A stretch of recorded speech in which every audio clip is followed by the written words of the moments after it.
Oh, what about now? Maybe something reset. How are we now? I got things moving. You should be hearing me. All right. All right. We just had to move some stuff. Pardon. Sorry, guys. Slight technical difficulties. I apologize for that. Yeah, apparently I did a lot of changes, in case you couldn't tell by the fact that I've got a whole bunch of new buttons and stuff, and I've been talking about it. I got a whole lot of new stuff connected, and I guess that kicked some sounds right the fuck out the door, but we're back. We're going. So, hi. Try that again. How is everyone this evening, now that you can hear me? Yeah,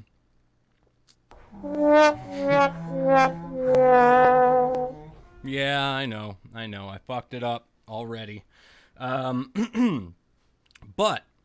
on the bright side, things are fixed. Things are working again. And tonight, I'm glad that everybody's here because this evening we finally have my first guest since coming back on the air. His name is Chuck Roy.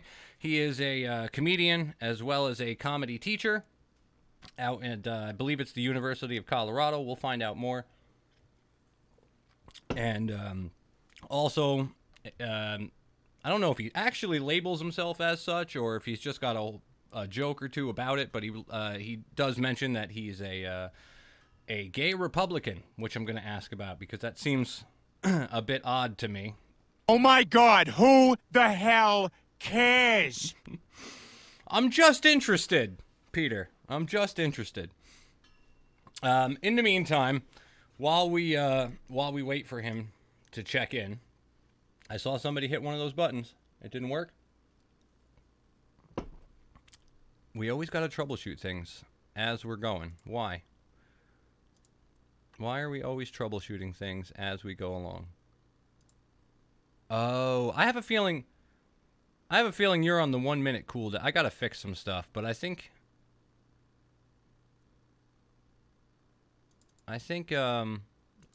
there's some stuff that still isn't quite adjusted.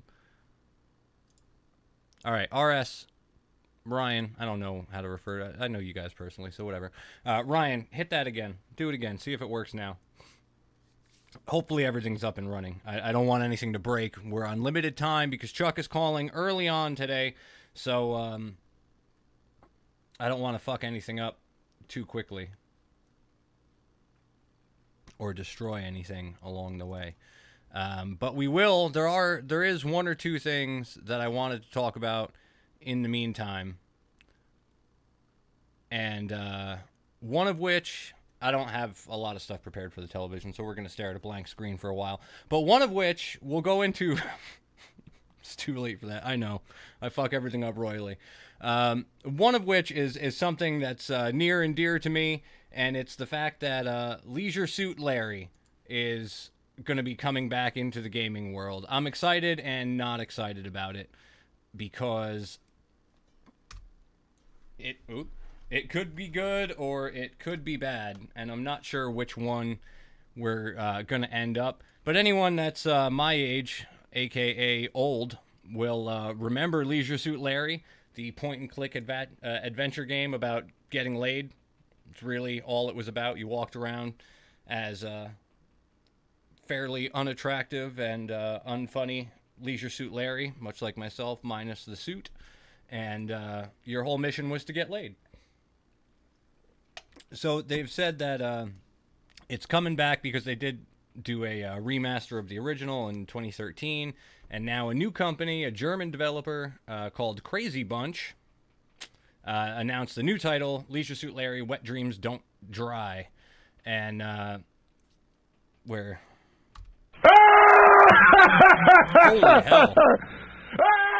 Holy hell. Oh my word. That goes on a little too long. So they say at first glance releasing a new game about it, seems like a terrible idea. Would you like to buy some lubbers? That it probably won't play as well now, and that... Do you already know what you're going to say? No, I don't. I thought you guys knew that already. I'm glad at least one person that comes here frequently uses those things, because they make me giggle. Anyway. But I honestly think if it's done right and done properly, it could be worthwhile. Although I gotta say, I don't have the picture up right now, but he doesn't look great. If you've ever played the newer one, the newer Larrys, when he's like short, real big long nose, got a little bit of a gut, Larry Laugher. Now they made him like tall. He kind of looks like my height, but with a bigger beer gut. Not by much, but slightly bigger beer gut. He's still awkward looking, but I'm so used to this original version of Larry that I don't know if I like it yet. I'm not entirely certain. So I don't want to go through too much because I'm saving some of this for when we have Chuck on the line with us, but let me pull something up here.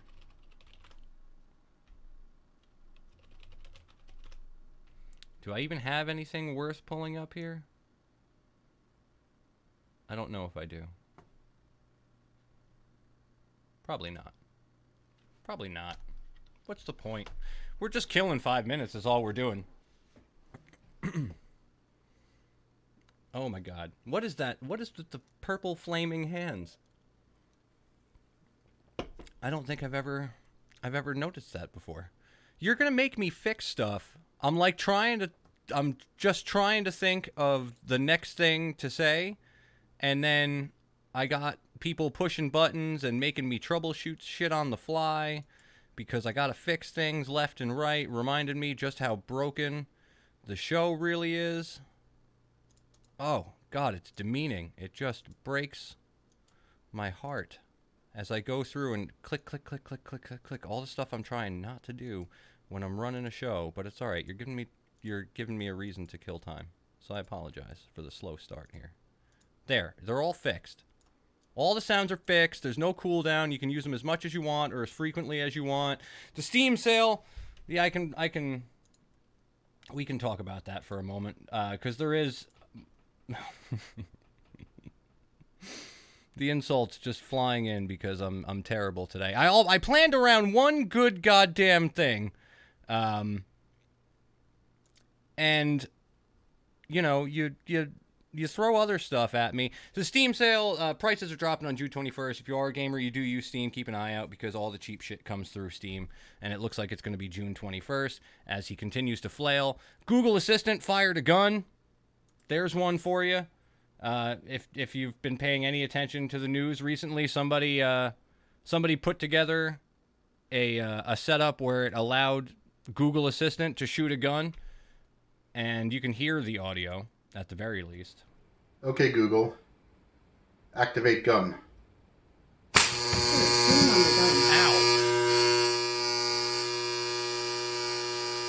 That's the worst part. All right. That's the worst part about the whole fucking video, is that fucking horrendous buzzing that goes on the whole time. But you can pull it up real quick. I can't pull it onto the monitor at the moment. It's not worth all the work to see it. It's basically a pellet gun mounted on some sort of contraption. I think they said it was from a washing machine in a laundromat that he connected it to. Tells it Google fire gun, and then you hear that loud ass buzz, and the pellet gun fires into an apple. The whole controversy was more or less, should we give AI the ability, should AI even have the ability to fire a weapon if we decide to make it do it? And then they asked the most ridiculous question, who do we charge? If you make an AI shoot somebody, I mean, really, who do we charge? Who do you charge? You charge the motherfucker that made it happen in the first place. You going to charge the AI? Are you going to charge Google Assistant and bring a Google Assistant, a little Google Home, and put it up on the stand in the courtroom. It already does. Hey, Google, what happened on the night of May 23rd?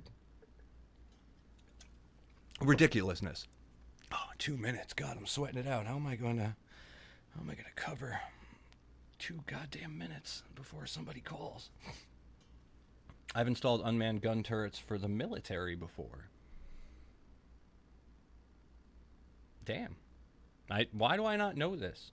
Why are these things that I'm not fully aware of already? I feel like something I should have heard before. PlayStation sale starts on. This is what I have mods for. I don't even need to do in the show anymore. I'm just like, hey, you kind of throw stuff at me and give me stuff to talk about. PlayStation sale starts on June 8th. That's in 5 days. So 5 days from today, you can buy a blue PlayStation or a really cheap, not really cheap, but a significantly more cheap PlayStation 4 Pro. 10-year-old bug found in Steam. He's just like, here. Whatever you have until we hear the phone ring, just take it. There was a bug in Steam that left you vulnerable for the past 10 years, and nobody knew about it. I'm going to put this up here in the meantime because it's 9:15, so that means at any minute this should be ringing on through, and we should have Chuck on the line with us. Thank God he's going to save me. So right up there is the line. I have things worked out today that, if you so choose, you'll be able to call the normal podcast line in order to say hi to Chuck, ask any questions that you want to ask, things of that nature. So everything should be up and running. And there he is. Chuck Roy, everybody. Chuck Roy. Hey, sir. How are you? All right. How's it going, man? Very well. Thanks for connecting with me. Not a problem. I'm glad. I was very happy to have you reach out. You're not going to be able to see me unless you have the Twitch screen pulled up because I'm running 2 PCs, so the one that you're on doesn't have the camera connected to it. But if you pull up the great. Twitch TV / Primal podcast, you can see what's going on my end. But I can see you there, which makes things a lot easier. Okay, cool. All right. So I'll leave the video on. Yeah, you might as well leave it on. At least if you have the website running and I'm looking over here, at least we have some form of viewing each other. Okay. But I'm really glad to have you on, man. I looked up a bunch of your stuff on YouTube and whatnot, and I was getting a really big laugh out of it. So I was really glad when I put 2 and 2 together. I said, oh, shit, I would love to have him on. Oh, awesome. I'm glad. I try to be funny. For those who... Some of the YouTube videos are pretty good. For those watching there on Twitch, if you've never heard of him before, as I mentioned before, Chuck is a stand-up comedian out in Colorado, and you're also a teacher of comedy at is it the University of Colorado? Community College of Denver. Community Go College City of Denver. Hawks. Okay. How is it teaching comedy? Very fun. So, I love it. You connect. Stand-up comedy is like kind of a mystery art, and I like being part of connecting people to the stand-up comedy that they want to create, and showing them just how we, as stand-ups, put together a routine. Yeah, you say mystery art. I was thinking the same thing because to me, stand-up comedy is one of my favorite things. I watch stand-up constantly, and to me, it is one of those things like how are you constantly just sitting there, always having another hour or even just a couple minutes to go test out? And although I try to be funny when I do my thing here, I could never imagine having to sit down and actually write out like a full bit that you were memorized and rehearsed night after night. Right. I think that's the thing most people, if they take a class, they want some help with. And just converting ideas into what is stand-up comedy. And the easiest way to sort of coach them on that is to put them in front of an audience. And just see what happens. Even in class. Take the bomb. On first day of class, I put them right on like the stage and have them say at least a minute of something funny about themselves. And I think that begins to help them understand that you're making an audience of strangers laugh. It's very different than being funny with your buddies at a barbecue. Yeah, because they know you already. You guys are already get along, so it's a lot easier to laugh with a friend than it is to make somebody you've never seen before.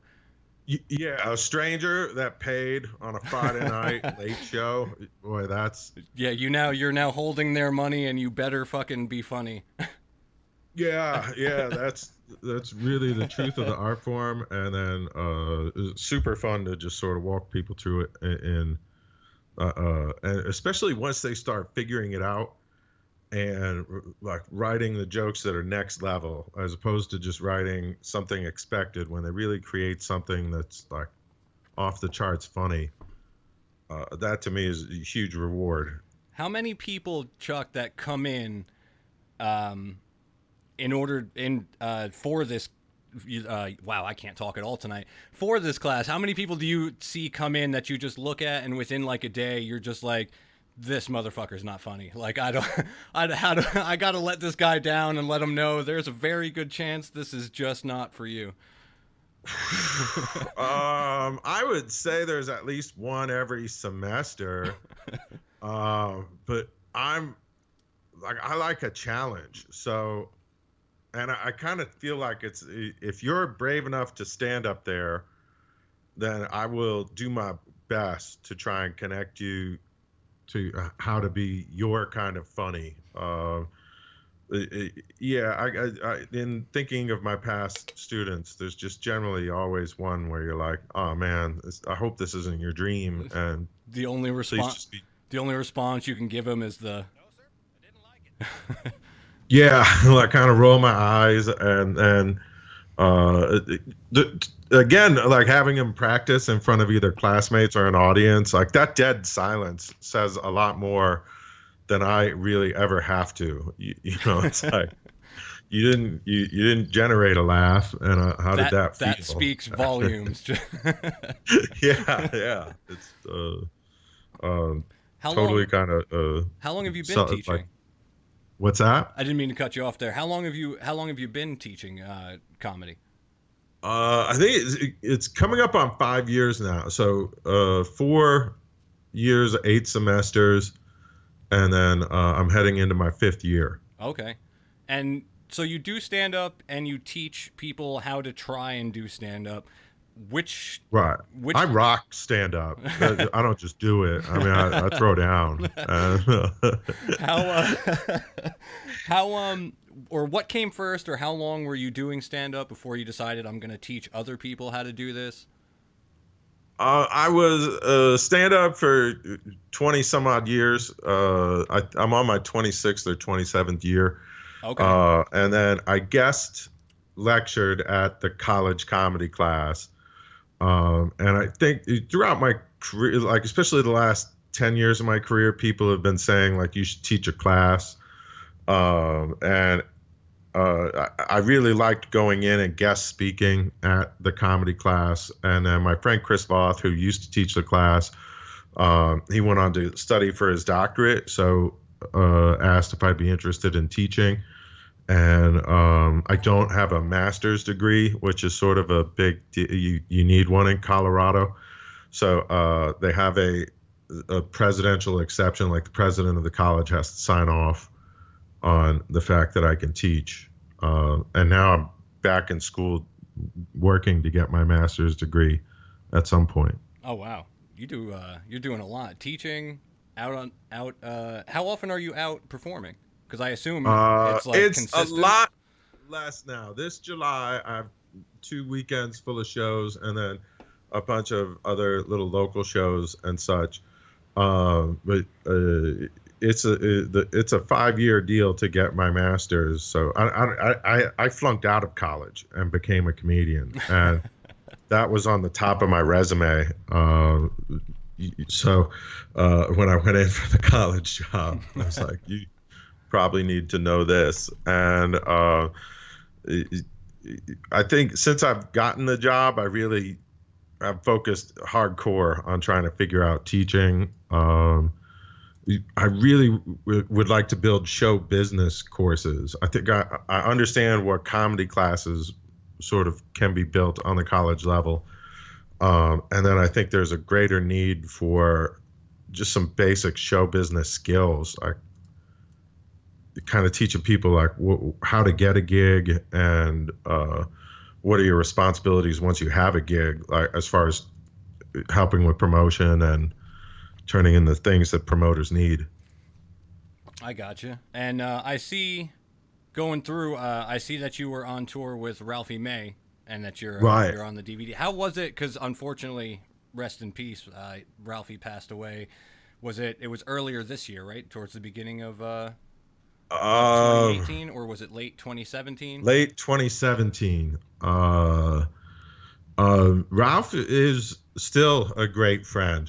The day he died, it's like the moment I heard it, I was shocked, and then it didn't take long to start laughing. Like at all the, we've had a lot of fun. I am in a movie with him, Ralphie May, Filthy Animal Tour, and it released on the day I started teaching. So the first day of class, like, I was able to say, like, even when I was interviewing for the job, it's like, well, I've got a movie coming out, so I think I can. You get I that think I first, can do this get that comedy first thing. class, and you're just like, booyah, right here. In case you were wondering Right, how I yeah. know how to do comedy, it's right here. I'm on a DVD, bitch.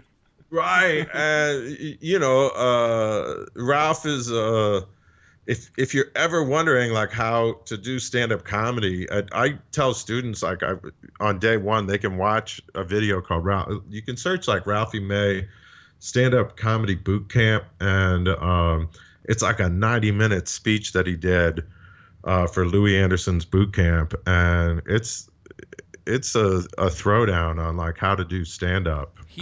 He was by far one of my personal favorites. Anything that came out from Ralphie, I was watching it, and Right. a couple times He's sometimes. really funny. Has an amazing catalog. Um, when we did the movie, I helped with some promotion and wrote a thing about Ralphie May sells out theaters faster than he can run around them. So he's really good at the business of it, and not just like he was artistic in his business. So he understood the difference between the art and the business, and sort of how to represent his crowd real well. And it was super fun to tour with or do shows with, and yeah, just a legend. I first met him in like 1996. Oh, wow. Bob Marley, the comedian from Maine, was a good friend and introduced me, got me my first set at the Laugh Factory. And Ralph was on the show. Jay Moore hosted. Okay. Those two are very tight. So it was just a night I met Jay Moore, Ralph May, and That's a big night. yeah, it was quite a good night. And we remained friends ever since. He's was just super impactful on what I was up to. Yeah, he seemed like he was he seemed like he would have been a great guy if you had gotten to know him, and it's awesome that you got to meet him, go out on tour with him before he passed, unfortunately. And does anyone else bring you out? Like, are you opening for anyone else, or have you become close with anyone else since or on along the way that kind of keeps you, gives you like a head or not headlining, like an opening spot or a middle spot for them? I really slowed down on touring because a lot of those middle spots pay like it's brutal, and it's kind of why I teach show business class or want to teach show business classes, as they don't pay much to tour comedy clubs and be the feature act, and it's almost can be a losing money proposition. It's like $100 a set, and they want you to pay you airfare. Oh, Ralph paid better than that, I and would then imagine so. would pick up, travel costs, or you travel in the tour bus. I've heard But, because I used to listen to Opie and Anthony back in the day, and Jim Norton used to be on all the time, and he was one of the few people that seemed to be pretty honest about, doing shows and whatnot. And he used to basically say the same thing, that, you know, a lot of these clubs pay shit for you to be out there, and sometimes out there till 3 a.m. doing shows. He's like, and you're not getting paid next to anything to do it. He says that's why we're out all the time, sometimes just performing everywhere just to make enough out of doing these shows to begin with. He's like, because you're not going out and doing 1 or 2 shows and making enough to survive on it. Right. I gotta admit, like, I'm looking more at while it's public speaking. I've been asked to, I go to some conferences to learn how to be a better teacher, and I went to the e-learning consortium in Colorado, and they were like, why don't you do some of your stand-up during the reception? And those are probably the gayest jokes ever said at the e-learning consortium. And folks from another organization called NROC you were talking about doing a keynote speech next year at their conference. Because it's the working title is Teaching the Impossible, and sort of a dual theme of it's impossible, you know, teaching something as difficult as comedy that a lot of people, including professors, think is impossible to teach. And then I reach students who others might call impossible. And to go back to answering your first question, like people who since Ralph, there's people like, I did a few dates with Birbiglia. I opened up Mo Mandel's Netflix special. That's like a lot of people ask me to open for their recording. So I'm an old like TV warm up, so I know my way around heating up a crowd. And then I haven't really reached out to any of the my peers about touring with them. Mostly because it's like it runs at a loss, and then I'm really starting to get my head around this idea of like how to put on workshops or lecturing about what I'm up to with teaching comedy. So, hey, and in the end, I mean, whatever's paying your bills more than anything, right? Because if you're taking it at a loss to go out and tour, you can't be coming home to notices on the front door with minimal pay coming back or negative right pay. And I did that forever. I worked at what people would call the #1 club here in Denver, and the pay was just brutal, but it's like where I met a lot of people and opened for everybody from Tracy Morgan to Wanda Sykes, Kathleen Madigan, Brian Regan. I started with people like Patrice O'Neill and Dane Cook and Bill Burr. Patrice, another favorite, another unfortunate loss, because Patrice was another fantastic, honest comedian. Yeah, he's someone I've been reflecting on in the past year.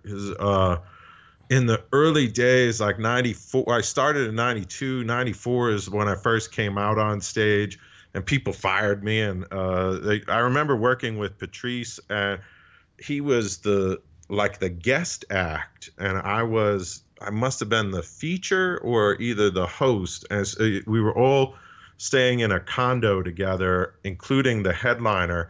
And after the first set of shows, the Friday night, we end up back at the condo, and the headliner is kind of reading me the Bible and the riot act about being out and gay on stage. And really, Patrice was, just arguing back, going, this guy gets to do what he wants to do. And of all things, even as a guest, and Patrice was just, he was the lowest ranking guy on the show at the time. He said something to the club owner, and they fired the headliner. And it's like those kind of there's bunches of people back in that day who really just sort of stepped up and advocated on my behalf, which I'll never forget. And I kind of like to put out there, I mean, it's fun to tell war stories, but then it's also like, man, there's some people who really did some good things for me on my way up. That's and you mentioned Patrice kind of going off on the owner, but as far as I remember, he always used to get kind of made fun of and poked at on shows like O&A, where they would say he was like the top kind of fuck you kind of guy, where it didn't matter. He'd burn a bridge. He would fuck up something in order to stand up and just do what he believed in. It was more of a just, I'm going to do what I want to do, and if you don't like it, go fuck yourself. And if I lose work over it, oh well.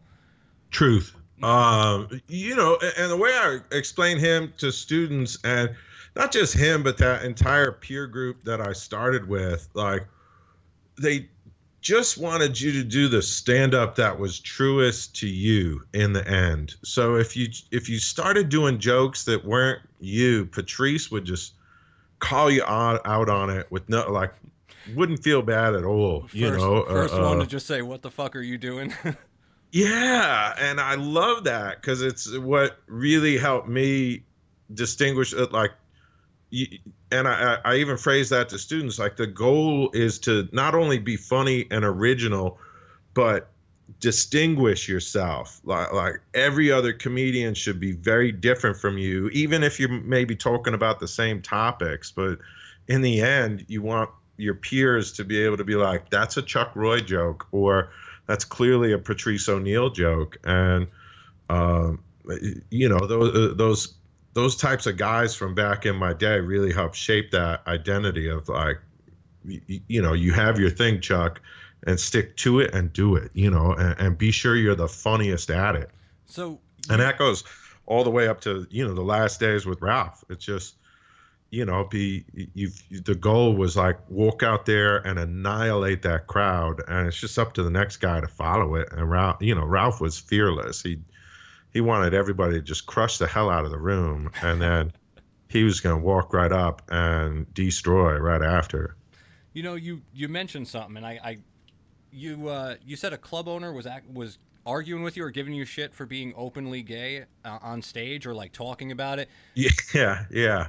1994 was very different. Yeah, you know? So you're going back a little bit, but even that's I was still growing up then at that point, because I'm only 34 now. So 90s, I was still on my way up, but I guess even looking back now, though, it's baffling to think that, because comedy of all things, you kind of assume as almost, I know there's times going back even further, but you almost assume it's always that whatever you feel like type of area, except for now we're getting a little more overly sensitive to things, even like jokes. But going back, 20 years or so to the 90s, you'd kind of assume like, hey, it was still in that time where you could say whatever you wanted and people weren't really getting on you that much. But to hear someone was like, oh, don't talk about it on stage, shut Oh, your man. mouth. Yeah, it was the first guy to fire me. Like, the day, it's like I came out, I did some jokes, and that Monday it was like phone call from his office going, you're like, they don't want you back at this club, you're fired, and blah blah blah. And sitting in his office was a comedian named Jimmy Dunn, who's just like a legendary Boston comedian, was one of my best mentors. And Jimmy, was like, what are you doing, dude? You're firing the only kid who's got anything original this year. Like, what? And Jimmy, called some people who called more people. And we're talking like Tom Cotter, Greg Fitzsimmons. Like, Greg Fitzsimmons was supposed to be headlining the week of shows that I was going to do. And he called that club owner and said, if you don't put that kid on the show, I'm not leaving New York to do those shows. So they ended up putting me on the show, and there was all this like, guffaw about what was, or, bitching about what was going to happen. And then that night, the best club in Boston called me. A guy named Paul Barkley, one of the guys who started the Comedy Connection. It was the best room in Boston. And he's like, I heard about what happened to you today, and that's not how it works. And, you were already on our radar as like one of the funny new kids, and we were going to call you eventually to book you, but what happened today is wrong. So you work at our club now, and you figure out your jokes. And if you if people out there know the Boston comedy scene, there's a lot of Irish guys, from working class families. And it seemed to me like every guy who said fag in his act, that was a headliner, also pulled me aside and was like, dude, what you're doing is great. Be brave. Keep it up. Like, don't stop. Don't let that guy is low rent. You're working for the best now. keep working at your best. And I even, like, try to tell students about that, that kind of a mentality of like how others stood up for me, and how if you can make that impact at your job, And try to. Like, I guess you're always going to occasionally run into some uppity or just petrified ass that's sitting there and, I had to fire him.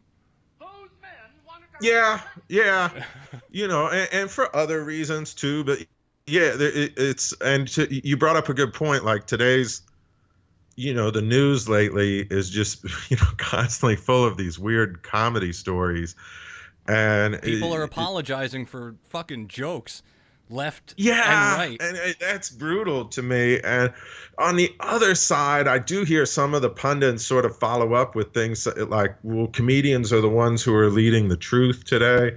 They're entertaining. They're trying to be funny on difficult subjects. So, while there are some people who are upset about Roseanne or Samantha Bee, there's other people who are advocating for comedy. And then how did you it seems like every day I roll onto campus, there's someone like one of my bosses or mentors is like, man, it's a good time for you right now, like what are you talking about in your class? So you mentioned all of now these... and I gotta ask you, how did you feel about Roseanne as a comedian? Were you what side did you fall on? Was it lame? Was it too much? Was it? Yeah, it wasn't funny. It wasn't funny. And for a pro, she should know better about joke construction. Like, had it been a constructed joke that failed, I'd get it. But it's no better. What she said isn't constructed any better than someone could come up with in a bar room. So she's not demonstrating the skill of comedy writing. She just wrote something really like shitty and, racist and dumb. And even the Samantha Bee comment, like some pundits have pointed out that it really wasn't a joke. It was more of a statement with a C-bomb thrown into it, right, to get the audience effect. And so, as an instructor, I would kind of point out to students on both of those cases, like where the joke writing absolutely failed. There was no evidence of joke writing in Roseanne's statement, even though she called it a joke. Of course.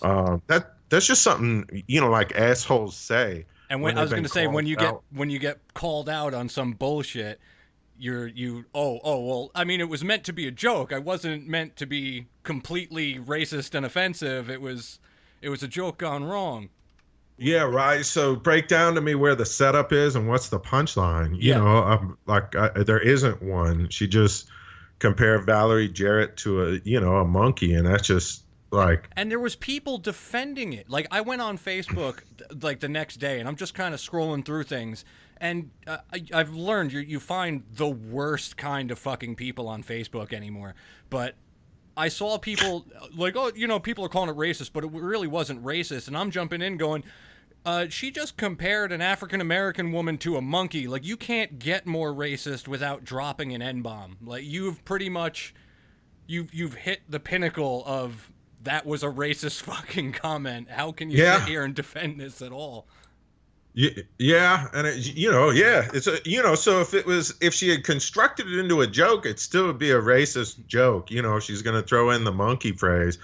And it's I've debated on saying like Roseanne fired for monkeying around, and it's like, well, at least there's a little bit of a joke constructed there, But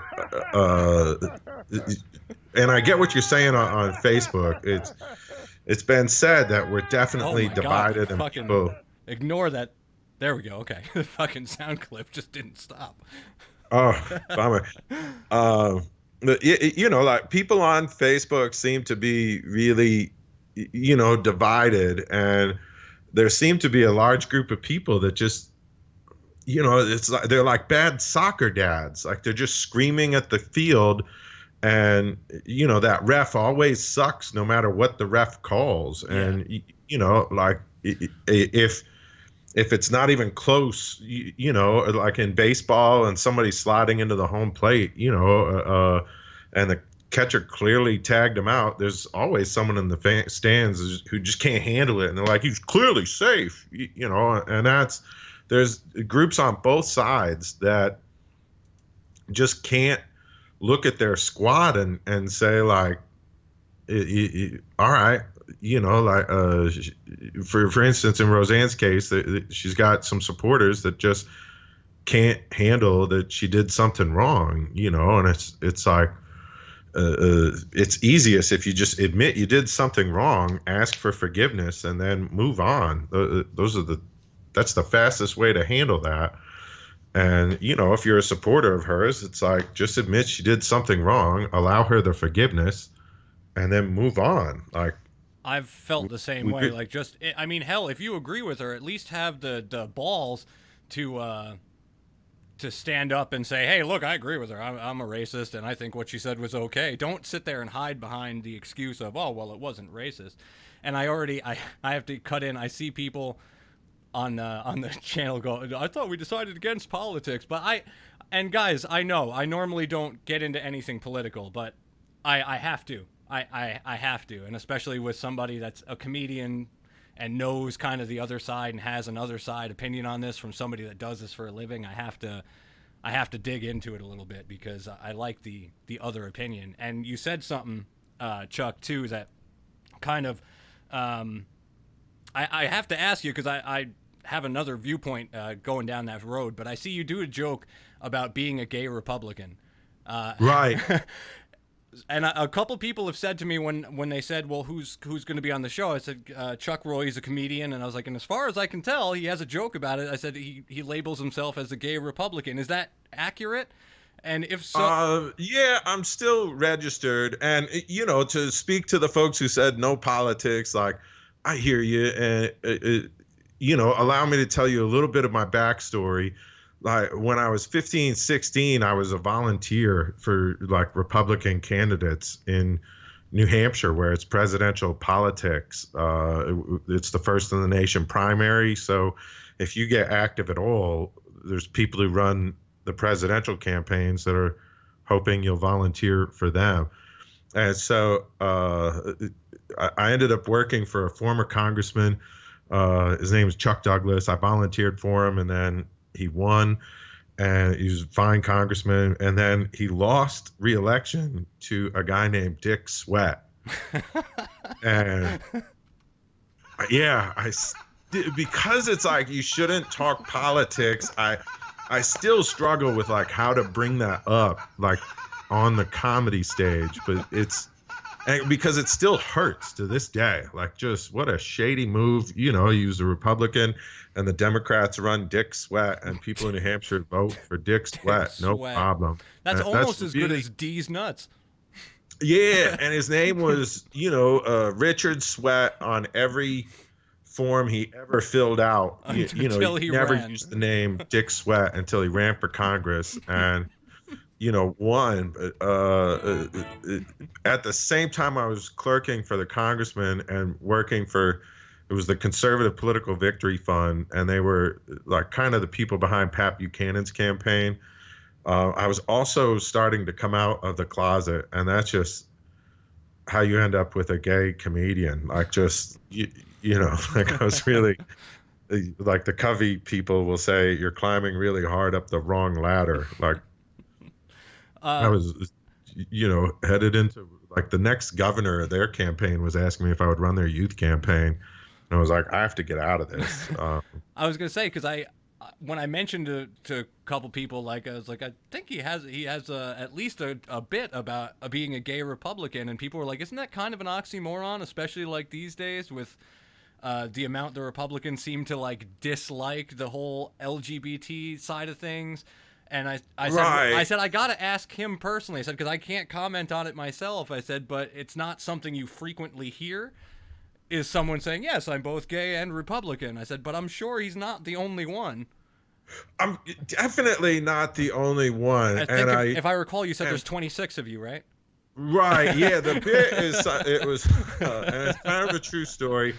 I was dating a fella, and he got his first real job, so making his first real salary, like 60 grand a year, and then he starts paying his first real income taxes, and he comes home, he's like, babe, what are taxes? And I was like, now I know another gay Republican. And that, I think I wrote that joke like, gotta be 2000, 11 or 12. So that's Obama era.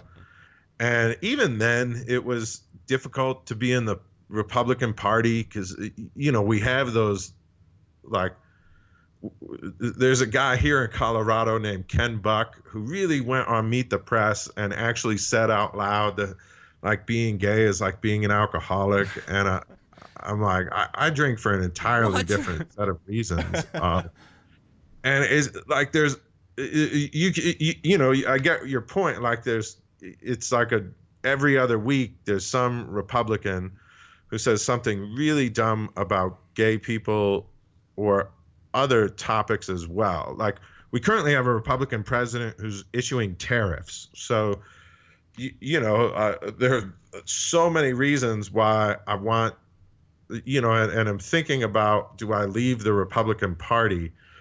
But I don't like the alternative. I've been an out gay Republican comedian for 25 years. And at the worst case, you're still sticking it to them. Right. Even if they all turned around and were like, well, we just don't like gay people. You're like, well, unfortunately, I like you. Yeah. It's like I have another bit that's also a true story. Like, every Pride parade, the people from Fred Phelps's church protest. So there's always the God Hates Fags people at a Pride parade. And if you're on a float, it's an awesome time, a super fun party. And then there always is that moment where, like, you turn a corner in the middle of the parade and the people are there with their signs that say God Hates Fags. And Westboro Baptist I Church said, yeah, I yelled at this one guy. I remember I yelled, I'll pray for you. And he looked so wounded because, like, I got faith. I'm a recovering Catholic, and it's like, while I'm not a practicing Catholic, I still have the faith and I pray. And I think the guy knew I was legit. Like, we should say a prayer for him now, little bastard. And it's,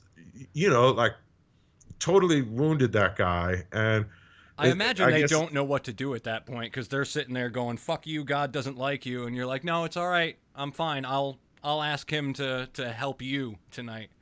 Yeah, I'm on the hotline right now. It's Mary's my girl. Actually, I talked to God. He said, we're all good. Yeah. And it's like, even the Pope has moved on that one. So. I just saw that recently, and I was honestly like, some sense of humanity felt saved to me when I saw that, because I was like, wow, what are the rest of the Catholics gonna do?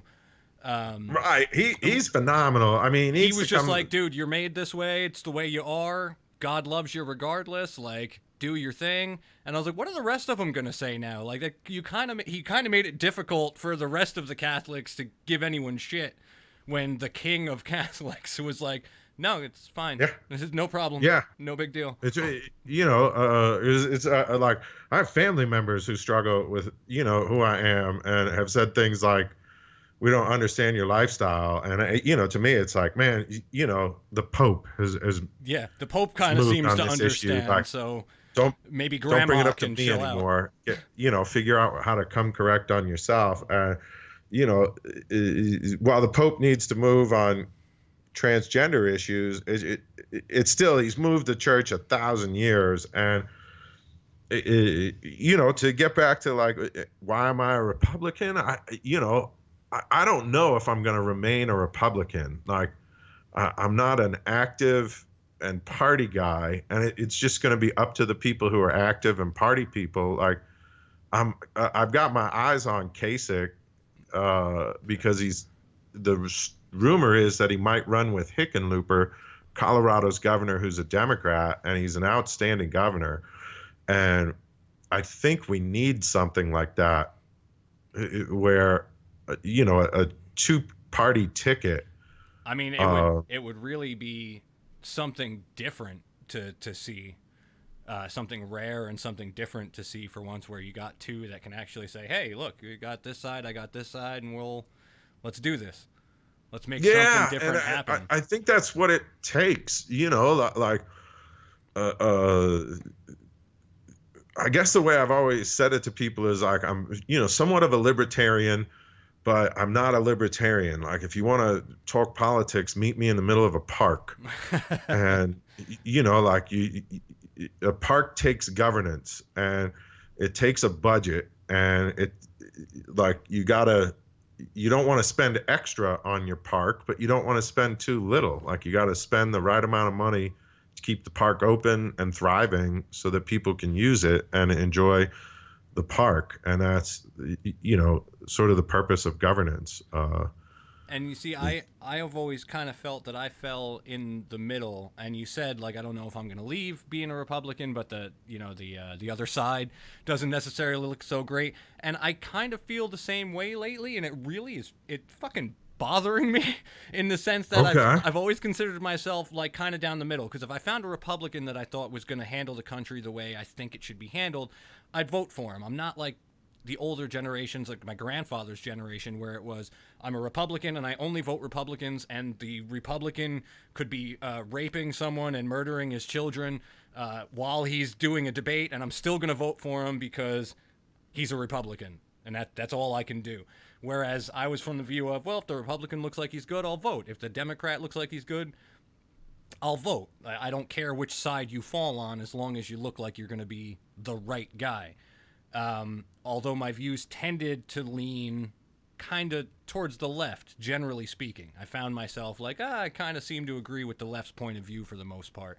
But lately, it feels like the left has, as a whole, has started to go so over the edge on certain topics where I'm like, I can't even fucking associate myself with this. Like, you guys are so over the top on some shit that I can't even say I'm leaning left, because I can't find a center ground to fucking agree with you on anymore. Yeah, they got no plan. You know, like, absolutely no plan. And not that Trump has much of a plan, but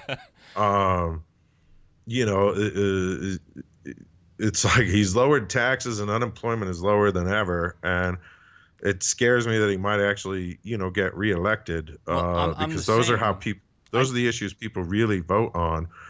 And, you know, if the Democrats wanted to win, they need to fix the water in Flint, Michigan. And I'm certain there's been no fix to the water in Flint, Michigan. Not from what I've heard.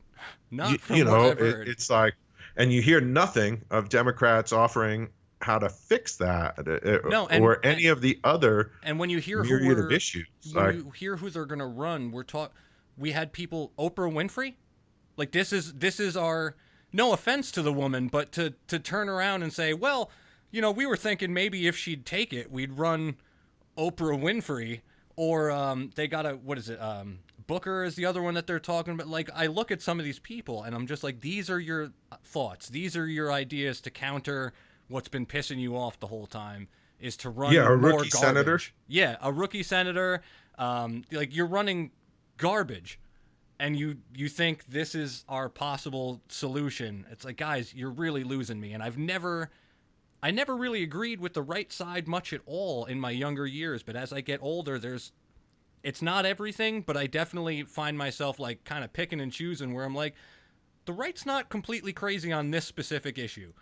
We'd completely differ over here, but then come back a couple more and there's something else I agree on, where it never used to be that way. And it's mainly because my friends that are on the left are sometimes going so far over the edge. I back up and I'm like, guys, you lost me 10 minutes ago. Yeah, it's like they're populists, and you know, that kind of answers or describes the kind of pressure I get from gay people who can't believe I'm a Republican. You know, they sort of push on me like, don't you get it? We're all Democrats. And you go like, don't you get it?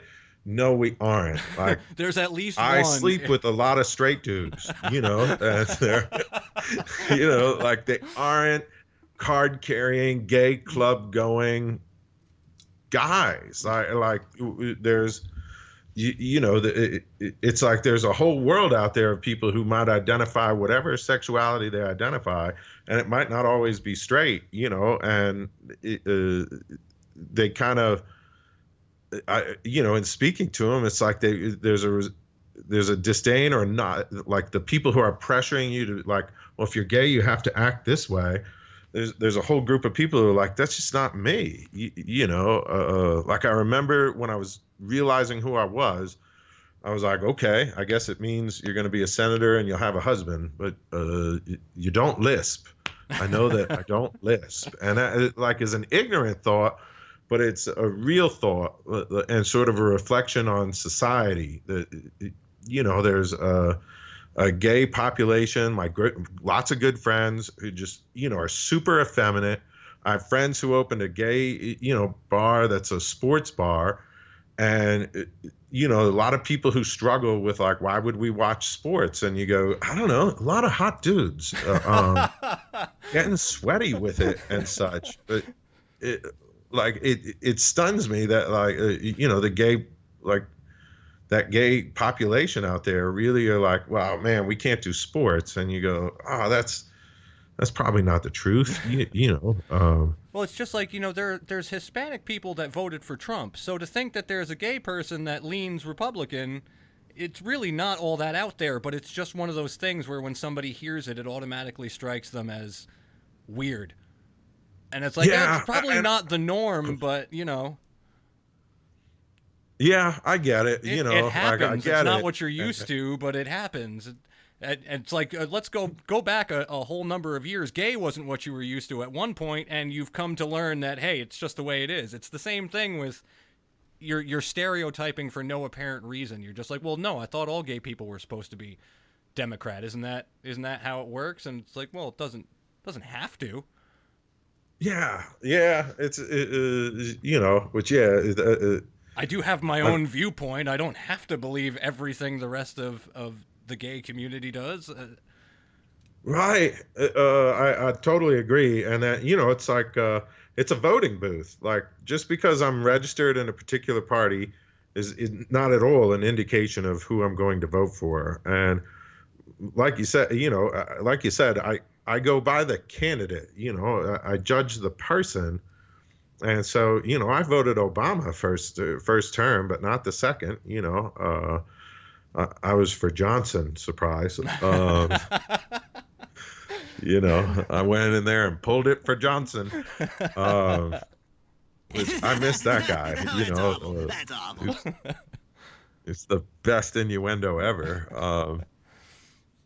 All right, for saying we wouldn't talk politics, I really kept that on politics for a long time. That's okay. I did too. I was really, it was something I had in mind when I knew you were coming on, because just that one thing about you, but I was like, that's going to lead into a whole bunch of other stuff, that I wanted to talk about. So I was glad to, I was expecting it. That's funny. The producer of the Ralphie May movie is the one she sent me that clip. Her name's Una Jo Blade. She's awesome. She's an actress, and she makes her own movies and shoots specials, as well. And when it was all said and over, she sent me that clip about me, my gay boyfriend, and then me chewing out Portland, Oregon for getting upset that there's a gay Republican. And I love that line in there where you're just like, what, are all 26 of us fucking things up for you? Yeah. It's, it's I was like, dying. It's from the heart. It's as true as possible. And then, there's days where, that was a decision we made. Probably, I think it's 2014 or 15 when we, put that clip out there. And then 2016 comes along, and right, on the front of my YouTube page, it's like, hey, gay Republican comedian. And, I wonder how much work I've lost over it. There is a story privately amongst friends that some folks wanted to put me in a movie, and then they're like, well, did he vote for Trump? And I've never heard from them about the movie, so like there's days where I'm like, oh God, this could be costing me, and then oh well, I'm still gonna stick to who I am, and if I decide to leave the party, I don't think I'm gonna, it won't be a public event like but I might reflect on it in my stand up or whatever. You know, if somebody comes up with an alternative, then I'll definitely consider it. But I also don't think, we should give up the fight. Like those of us who are, like a little more like pro business and for good governance as opposed to overspending. And then, I'm not into the elitist governance either. Right. Like now at a college, it's like I really think a lot of people on the left really shit on the idea of people going to a community college or a trade school. They were like, you got to get a degree. Shit, I went to community college. Anybody that wants to argue that can fuck themselves. I didn't mind my community college experience. Yeah, we have an outstanding community college, and we have programs in certificates that will connect you to a job like fast. And I went to our commencement for the first time, and we're a downtown city, and a lot of our student population are first in their family to go to school, and that was super emotional to like hear the families cheer for their kid and seeing the proud parents like afterwards, like really happy with their kid. It was like, we're up to something here. And we've got like a manufacturing school at my campus that'll get you a welding degree, that'll put you right to work for the railroads. Like you're making some good coin. And that's nothing that the left was into. They were like, you got to go get a real degree, like something like business administration or whatever. And you go, even psychology or communications. And you're like, man, not everybody's cut out for that. And some people want to weld. And somebody's got to weld at some point in time. Somebody needs to fucking weld something. Yeah, railroads need that welding to be done well and accurate. We can all be psychologists while we sit around and psychoanalyze each other about why nobody decided to go fucking weld something and why our railroads aren't finished anymore. I'm on a few committees about like teaching to people who are disabled and such, and none of the liberal studies professors, the committees are loaded with the people from the dental hygiene department, so I don't believe a lot of the liberal professors on campus. I believe the ones who are working really hard to get their kids connected to jobs. And that's, something I like being a part of. And then it also keeps me, politically, I'm just not satisfied with folks on the left. I don't think they understand like how little it costs us and how great it can be if we, build schools that can get people connected to trade jobs. I completely agree. And so now we've moved from politics to economics, and I'm just in love with it. I'm in love with it. Whoever's mad at me on Twitch, yeah, anybody that's not happy about it, I don't know what to tell you. Right. Now shut the fuck up and let me do how's the job. Twitch thing working out?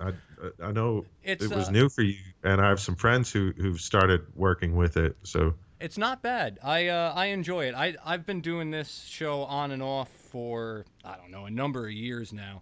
It was a hobby that I picked up that I used to do in the middle of the night because I was bored, and I figured out how to do it. And it was just a small podcast type thing. I don't even think I called it a podcast. I was just broadcasting live shows in the middle of the night to whoever would listen, and getting drunk while I was doing it because I was like, well, fuck it. Who cares? It's the only way I could make myself comfortable enough to sit in a room. And I had no video at the time. It was just audio. So to just sit alone in a room talking to people I hoped were listening, I had to be drunk at the time to do it.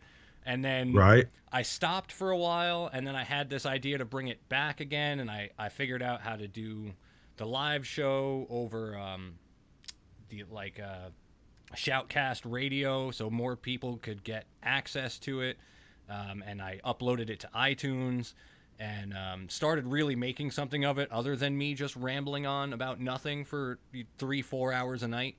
And Nice. I started to shorten the time, too, because I realized 3 or 4 hours of me trying to think of stuff to talk about was just insane. So I started... Right. It was just ongoing. I was like, I can't keep doing this. I'm running out of stuff to talk about. I'm not that interesting. So I started cutting down the time more and more and turning it into a real podcast. And then all of a sudden, Facebook had live video, so we were able to broadcast live on Facebook. And I realized my only audience was my friends. Anybody I was friends with was able to watch it, but really getting beyond that point was slim to none. It just wasn't pulling anything but the people that already knew me. And I was like, well, again, I'm same situation. A couple of my friends listen, might get some new people, but that's it. And then I never gave Twitch any attention because I thought it was all video games. And then I saw people do this IRL streaming. They streamed talk shows, and I said, let me give it a try. It opens me up to a bigger audience where people are literally just looking for something to watch. Right. So I decided to start doing it here, and it's been fun. You get a lot more interaction. I can see, I've got a live chat right here. People aren't texting me on Facebook, sending me independent messages. So we've got running chat constantly that I can watch. We've got interaction. These jackasses can play sound effects to fuck with me while I'm sitting here doing this. I gave them the ability to throw in their own sound effects and crack on the show while I'm doing it. We've got the phone line. So all in all, it really came together as technology has gotten further over the past 7 or 8 years that I've done this. I've been able to make the show, better and better to the point that I actually am fairly happy with it now. Oh, good. Yeah, I watched some of your more recent ones when I was researching the show, and I like the little Twitch sound effects. It's a cool thing to give other people. Yeah, well, I decided during the show. Me sitting here talking at them is fine, and I get some laughs, and they can chat. But I was like, I have these soundboards in front of me, and I can just press buttons whenever I feel like it, and holy Santa Claus shit, and just do whatever I want. But to have them, I was like, well, I should give these people, I can take it. Like, I'm not going to cry. So I was like, let me give them the opportunity to heckle me and fuck with me while I'm doing it. So we have a little bit of a back and forth. If someone catches me doing something or stumbling over words, there's one that shouts out that, do you even know what you're going to say next, man? Right. Just to keep me going and keep me on my own toes, I figured, well, let us have a little back and forth and something. And I'm getting yelled at right now. He needs to stop swinging in his chair. I have a new chair. I used to sit and do this on a wooden... There's one. People are thrilled with that. Yeah, I used to have a wooden kitchen chair that I used to sit on, and it hurt my ass, so I finally got this nice gaming chair. But now it swivels, so I'm constantly just shaking back and forth while I'm in the chair, and it drives them fucking crazy. All right. They hate it. You can make some shake and bake, Yeah, I might as well. I could shake up some crystal while I'm in my chair. Right. If I'm not getting donations, I'll meet you in the parking lot after the show. Okay. I believe that was a drug deal. Yes. Offer. It could be whichever one you want it to be, Chuck. This is my favorite clip of myself just being stupid. Because is that's this what one? I do here is I get mad about things while I drink and talk to you and suck a dick or two. Okay. I'm going to have to meet you in an alley. And, since we mentioned politics, I had one of my stories that I brought up and mentioned politics. And it was the mysterious bag of wet socks in the White House briefing room. Right. And I barely read through it. I was skimming through it earlier, but they said that an unknown degree of dampness with a mysterious Ziploc bag of socks have been bouncing around the briefing room, and they keep taking pictures of it. They said it looks like it started on the 17th, and they've just gotten worse. They're, I guess, getting kicked around the briefing room, and they're just now someone's keeping an eye on the bag and said they've become crusty, and we're now the big update is the bag leaking? Where's the bag? Whose socks are in the bag? Who's in charge of cleaning the White House briefing room, and why do they keep leaving trash? You would figure that's the other problem, right? Is like the White House shouldn't they have a better cleaning crew that's maybe picking those up after the first week of them getting kicked around the room? I'm gonna make a racist joke here, but you keep yelling "build the wall," you're probably not gonna get the best cleaning service. They fired the original staff, and now they've got a bunch of lazy Trump supporters that are just like, whatever, somebody will pick them up eventually. Yeah. Oh man, that's dirty socks. Like, who needed those to nut into? Who was so busy? Like, who stepped out of a pool or stepped in piss in the bathroom on their way to the briefing room and decided, off with the socks? I'm gonna hope nobody notices. Were you behind the podium and nobody could tell that you had stripped yourself of socks? Yeah, it's like who's in row 3 and 4 of the press outfit? Like, probably somebody from a Florida TV station. Just thinking. It's got to be. They're trash. They don't know any better. They've got the worst stories, the worst news I've ever seen. The weirdest news I usually ever find is somewhere coming out of Florida. And it's right. The best source. I have to do it more often. I haven't done it recently. I'm thinking of just adding giving it its own segment of what the fuck is going on in Florida, and just finding at least 1 or 2 stories from Florida that week, because I know it's a guarantee. Yeah, that's so true. And Colorado is ranking lately. Before I jumped on, I noticed the CNN has a story about the FBI agent who's was dancing and did a backflip, and then I just saw that earlier too. His gun dropped out of his pocket or out of his waistband. That's a Colorado event. You're out doing a backflip and shooting someone inadvertently. Yeah, and the guy doesn't look too remorseful about it. Like, he's kind of like, sorry, bro, didn't mean to ruin your party. And you're like, well, I mean, I guess if you nailed, be doing better than this. If you nailed the backflip, I guess it's hard to really be too sorry. Like, look, you might have a gun wound, but did you see that backflip? Right. Have you nailed the backflip if your gun flies out I guess of your back pocket? That's a good point. Did you actually nail it if you accidentally shot someone in the process? Like in the Olympics, if somebody stuck their backflip, but a gun fell out of their pocket or the small of their back. You think they're losing points? Are they getting docked? Yeah, is it going to be a 9.6 or a 7.5? I think there's probably some points off. Her gun went flying. I guess, especially if it's a judge. That's 1 less card being held up. You're only running on 3 judges at that point. Yeah, if you shoot, if you're an FBI agent and you shoot a judge, I think you're having a really bad day as an FBI agent. It looks like you would have had a perfect score, but Judge Smith is down, and he never picked up the card. Right. I just, if that's a liberal judge, you're really in trouble. The other one I found here is that just proving the point that we have to tell everyone everything. There's no assuming safety, which is you're not supposed to. They're now telling people don't roast marshmallows over Hawaii's erupting volcano. Right. The U.S. Geological Survey's account had to go out and be like, I don't know if you know this, but we're gonna tell you because we have a feeling, we've heard rumblings. Yeah, if you're roasting marshmallows over flowing lava, move closer. You'll get a better roast. Steps. Do us all a favor and get it over with now.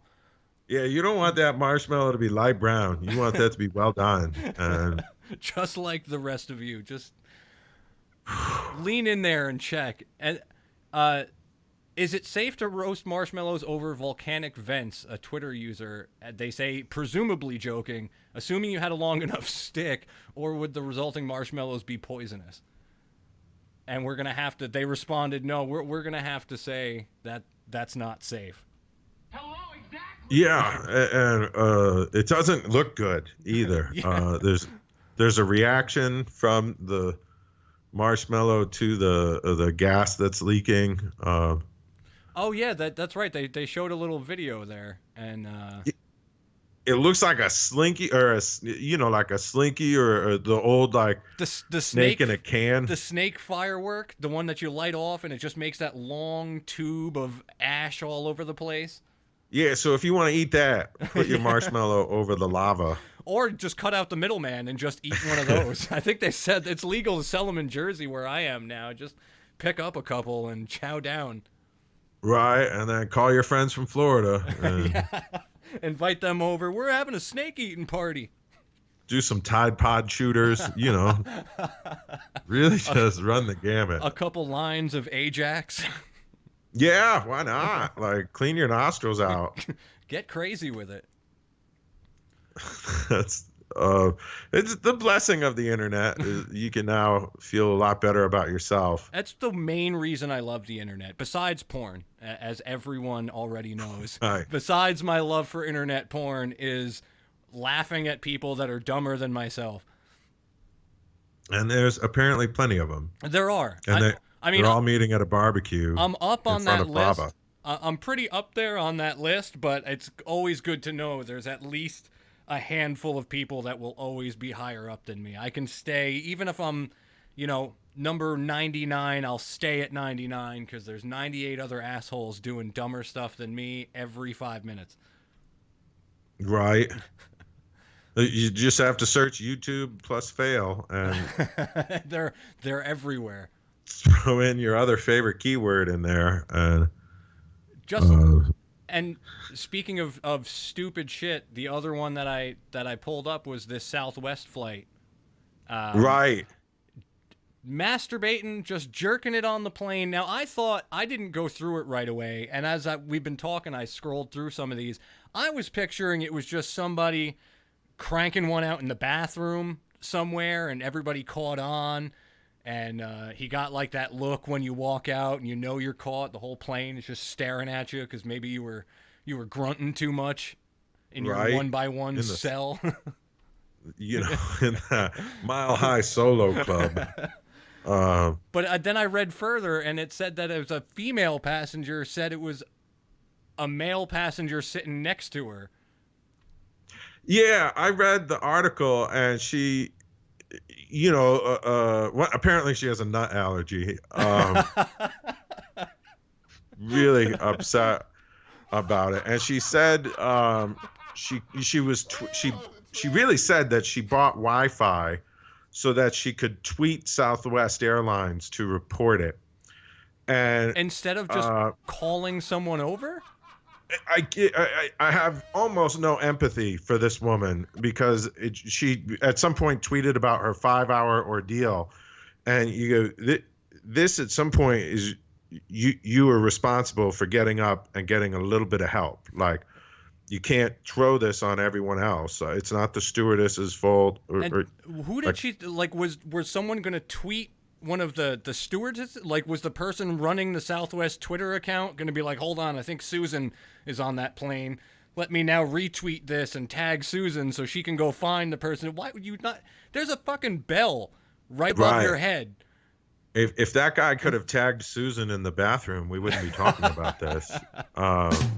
Yeah, it's like she does say like 5 hours of it. And then I guess after the flight, whoever it was that was masturbating went to their job at the White House press conference and put their soggy socks in a bag and hid them. The perfect lineup. He was just like, all right, I'm done. And 5 hours, props to that guy, by the way. It doesn't mention if he was like, if he took a break at all or if he was just straight like jerking for 5 hours. But if so, more power to you. If you could hold that, you got some stamina, or you were just going over and over again. Yeah, if she was on Frontier Airlines, they'd have charged her a $15 entertainment fee.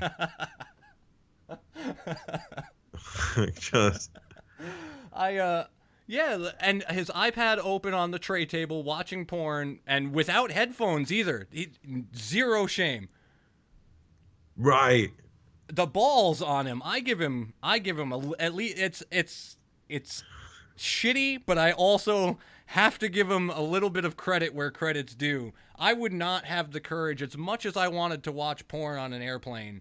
I absolutely would not. I would. The laptop or iPad would be turned. I'd have over-the-ear noise canceling headphones on. At least a blanket over my lap. But right. I could never be ballsy enough to do it with no head, just blasting porno sounds throughout the plane.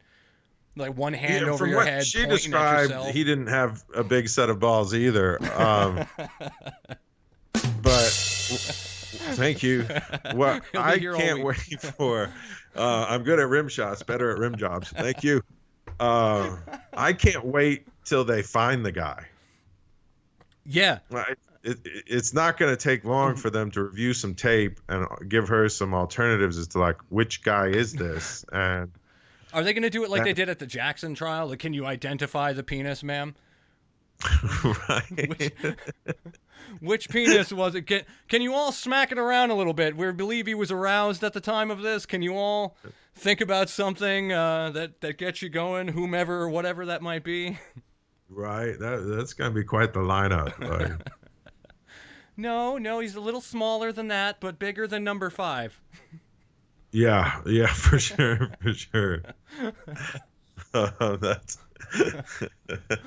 She even used that eggplant Is that the emoji to describe it, which is like, that's why I have almost no empathy for her. Did she really? Like, she used the eggplant emoji? Yeah, she commented on the size of his, of it. And so, like, if you're tweeting and tweeting other people, if you're in a Twitter conversation while someone's jacking off next to you on a plane, you're not getting your role in society. And I feel like you might be an active part of it at that point. Like, I feel like you've crossed beyond being offended if you're taking enough time to look and notice how big it was and like comment to people how big it was. Right, and then she says the person in the aisle seat was dead asleep, which is just like an exaggeration. Like, there's no way the guy was dead asleep. And can you be dead asleep? Don't you at least have to be alive to be asleep? Otherwise, you're just dead, right? Yeah, it shows her propensity for exaggeration, and then it's like, like I've had to take a leak on a plane, or you eat some bad McDonald's and then you take your seat, and I'm not going to be afraid to tell the person in the aisle seat, like, time to get up. I need to use the restroom. Yeah, you're going to have to. And if somebody, you're going to have to move. is really whacking off to some porn next to me, I don't accept her statements about fear. Like, she was afraid for her life. It's not a life and death situation. It's a person masturbating next to you situation, and her job was to get up and tell a stewardess or somebody and not tweet about it. Like, she really mentioned that she purchased Wi-Fi so she could tweet Southwest. So you had to call... imagine if the plane was going down. Yeah. And that's her solution, is like, it doesn't seem like anybody notices this engine is on fire. Should I tell the stewardess, or should I purchase Wi-Fi so I can tweet the airline? I wonder how long it took to complete that transaction too. Like, was it instantaneous? Did you have to spend 3 or 4 minutes pulling out your pulling out your debit card and like filling in the information? Was autofill turned on your phone? Yeah, her first card got declined. Hold on, let me pull out the Amex card. Yeah, as soon as they catch me for this is going to be a totally valuable interview. Don't stop yet. My card hasn't gone through yet. Just I need to tell people about this, and if you're not doing it, I'm going to feel like a liar. Right. Like, she's telling him what videos to watch. Like, no, it's not. No, I'm not that one. The other one. The Pog gets nailed by by BBC. That one over there. That's. Oh no. Yeah, you could tell I know my porn when I've gone right into into exact titles. I'm not even just filthy slut gets comp. No, I know the deep dark secrets of. Right. My favorite one is called "Porn on an Airplane." So. Yeah, it's a video of a guy jerking off while a woman tweets. Yeah, this is my favorite on XTube. While we're in the same vein, the weirdest story that I was given this week, I'm going to jump right to it because it not only frightens me, but it also excites me at the same time. And I've got let me switch back to my other view here because that's where I have this. Oh, that's the wrong one. You can tell I don't even know what buttons I'm pushing anymore. There we go. Let's get rid of Chuck's face, Chuck's pretty face for a moment. Bye, everybody. And pull up that one. The Bop-It you can fuck. Yeah. When I played Bop-It as a kid, there was nothing I thought of more than, like, this is cool, but I really wish I could fuck this thing. Then you turn 13, and you're like, You turn 13, you're like, well, I could really rub my dick on pretty much anything in the house, so I guess it's...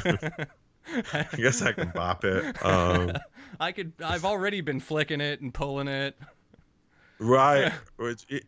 Yeah, as if I need a sex toy to tell me, do it the same but different. You know that thing you've been doing your whole life? Yeah, I'm going to tell you what order to do it in. Yeah, I don't really need that help. And it's adult game maker Nutaku. It's called the Flick and Jerk. So they didn't even go with subtle.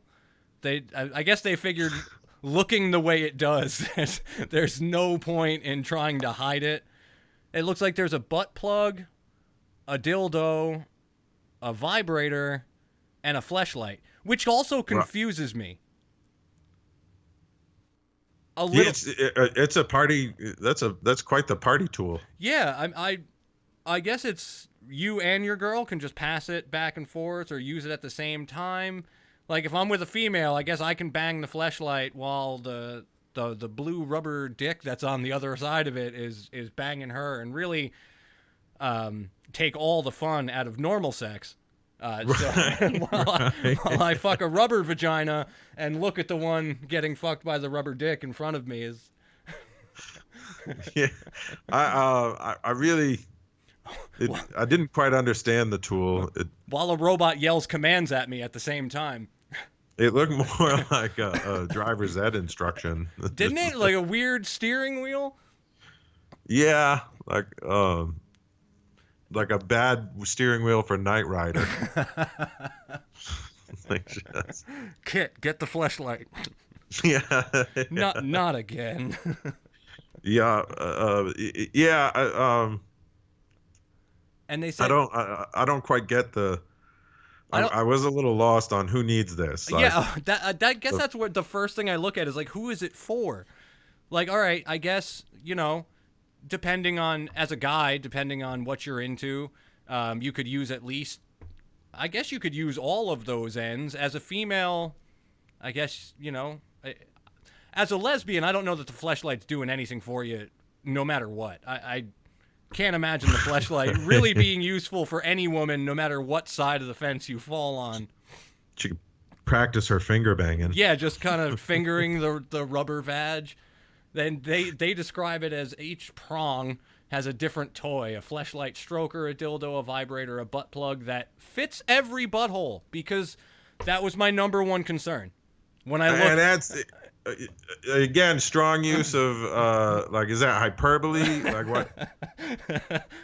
Wasn't really every sure. butthole. Now I don't believe you. Now I don't believe you. There has got to be an exception to the rule. There's at least one butthole somewhere that this does not fit. There's one unhappy customer. There's one 1-star review on Amazon somewhere.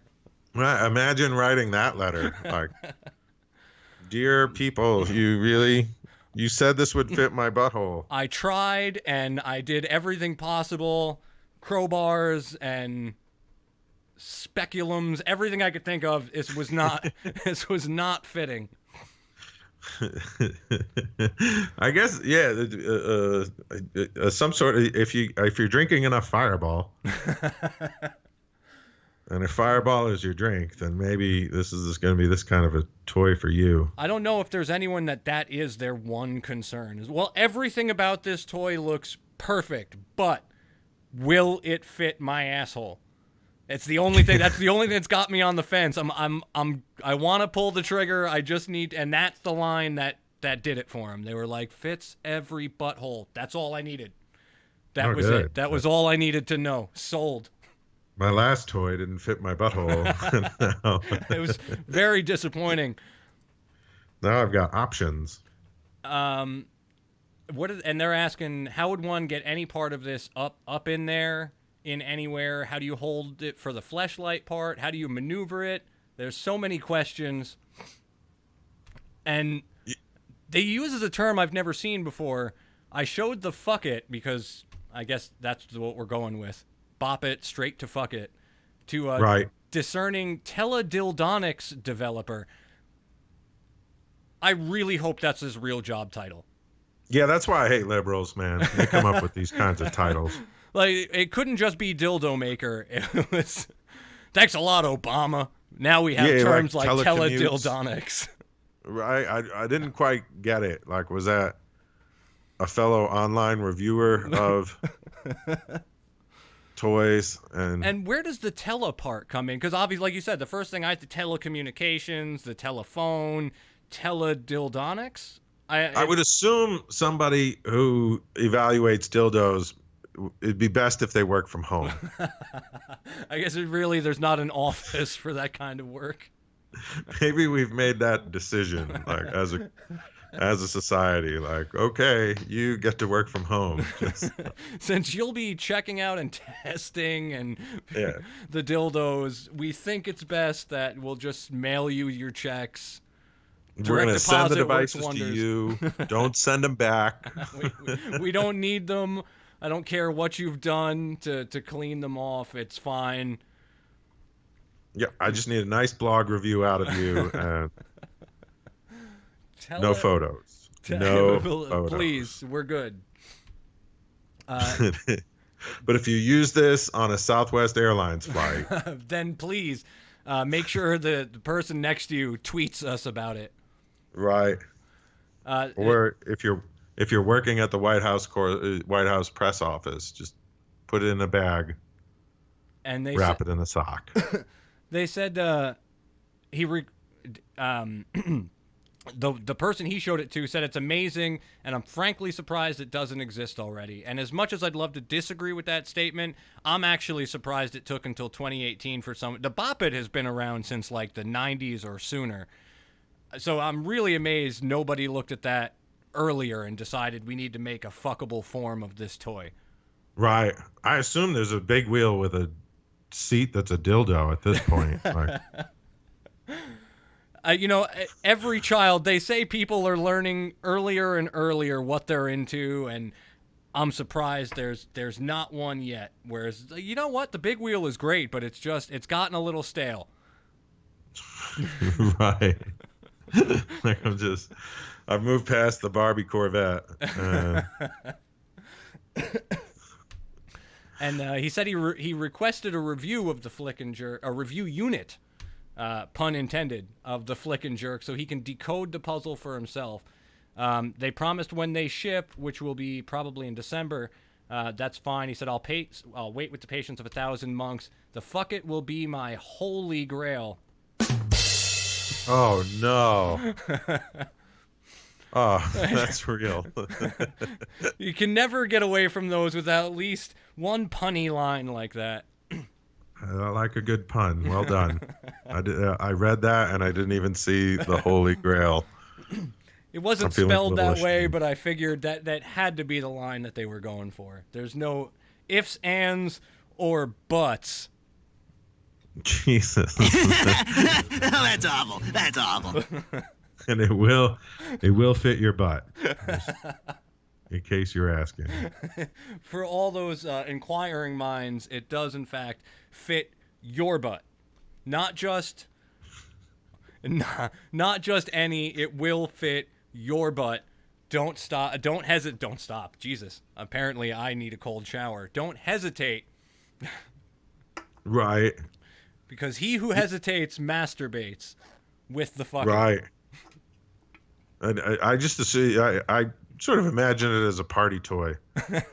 Just passing it around with your friend. Here, guys. Yeah. Like. Susan, I brought the fuck it. We are gonna have a blast tonight. Combine that with Twister, and you've got a hell of a night.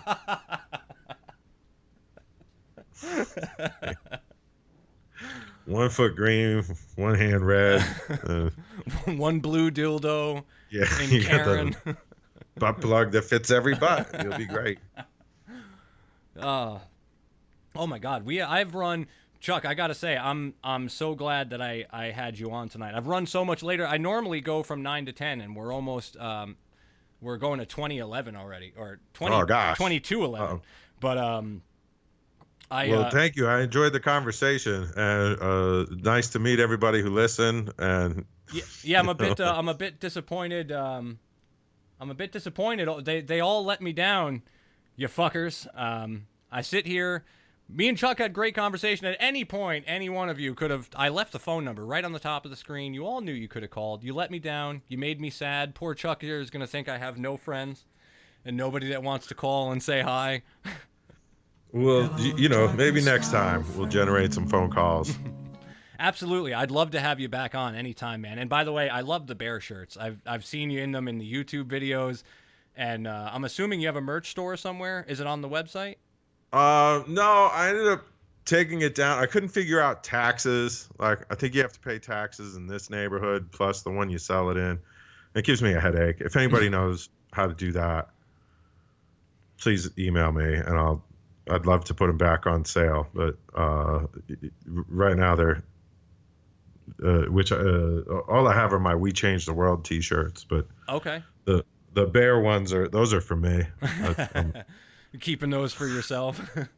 Yeah, and there's times where people have no idea what it is. They're like, "Does that mean?" And you're like, "Oh, come on, yes." You're gonna make me explain this one to you, Grandma? Come on. I already explained this to you 3 times this week. Don't make me do it again. For the love of God, remember once. Yeah. I also have to explain to her what Alzheimer's is, and Grandma just never remembers. Some people say it's sad. Well, dude, thanks for having me on. I appreciate it. Absolutely. Anything you want to plug? It's chuckroy.com, correct? I'll plug anything that fits in everybody's butthole. I guess that was... I set myself up for that one. chuckroy.com if people want to connect, join my newsletter, and then if you're interested in learning about comedy or how I teach comedy, I have an online school that I'm building, so comedy101.chuckroy.com, and you can learn the fantastic art of stand-up comedy and be funny like us. Awesome. And like us, he means himself and every other actual comedian. He's not including me in that, and I don't want anyone... I threw you in there. It was funny. You got me with holy, so a pun is near and dear to my heart, and so is my Bop-It. Speaking of puns, Chuck, in fact, threw me a bone by including me in there. Hello. Now we're going to have to meet in that alley. But I'd kind of like to make love to you tonight. But Chuck, thank you again so much for being on. chuckroy.com, and you said it was comedy101.chuckroy.com. .com. Yep. Yeah, and if I know I got a couple friends that check out the show that they're out California way. If at any point, you check out his website. If you notice he's in an area nearby, please go check. I'm too broke to leave the house, let alone to get out to your area. But if anybody's in Chuck's area and you see he's going to perform, go check him out and remind him that Primal sent you. Right. Please do. And if I'm lucky, he'll remember who the fuck you're talking about and be like, oh, shit, right, that guy. The Jersey guy that I talked to for a little while. Right. I'm going to remember this for a long time, especially with the fuck it. And every time I fly Southwest, I'm likely to think of this interview. And please tweet me while you crank one out, letting me know that you're remembering the interview. I was thinking about your interview while I spank it on Southwest. Wish you were here. Watch my Twitch channel. Oh man. Oh, Chuck, thank you so much. I'll have you back anytime, man. I'd love to have thanks, you back man. on Well, then anytime. we'll be in touch and we'll arrange the next time. Absolutely, and you have yourself a great night, brother. All right, good night. Good night, everybody. Thank you. Bye-bye. Oh, I think I cut a fucking a little bit too soon before he got that last goodbye out. But guys, that was Chuck Roy. Like I said, chuckroy.com, comedy101.chuckroy.com. I apologize. I know I missed a lot of the chat going through tonight, so I apologize, guys. But we were engrossed in conversation. I had a video up of him on the side here. I was just really involved in the whole thing. But thank you guys so much for you made Chuck snort. Good work. Yes. But thank you so much. I got to get the hell out of here. But theprimalcast.com. Follow me if you haven't hit that follow button yet. Follow me here on Twitch. Subscribe on YouTube. Share the videos. This one will be up as soon as I can get it up. And other than that, thank you so much. We'll see you guys next week. I love you. I love you. I love you. I love you. Thank you to Chuck Roy for being on the show. He was fucking great. I had a great laugh. I hope you guys enjoyed yourselves, and I will talk to you. I don't know if I'm going to be on the air next week or not. I'll make an official announcement and let you guys know. Other than that, I love you, and bye, Felicia.